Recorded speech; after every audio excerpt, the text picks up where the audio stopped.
Buenas tardes, ¿cómo estamos? Genaro, acá yo bien tranquila, emocionada, claro, por supuesto, por esta bonita ocasión que nos estás dando a todos los artistas de Nuevos Valores, ¿no? Bueno, saludos especiales para todos los que integran a Producciones Creagen. Bueno, Doris, exactamente de qué parte es usted? Bueno, yo soy de Ayacucho, de la provincia de Víctor Fajardo, del distrito de Hualla. Bueno, yo desde niñita me dedico a cantar desde mi tierra. Mira tú, Ayacucho.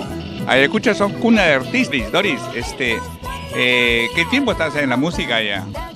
Bueno, en este género que es el huayno con requinto ya tengo 3 años. Con este año ya estaríamos yendo para 4 años.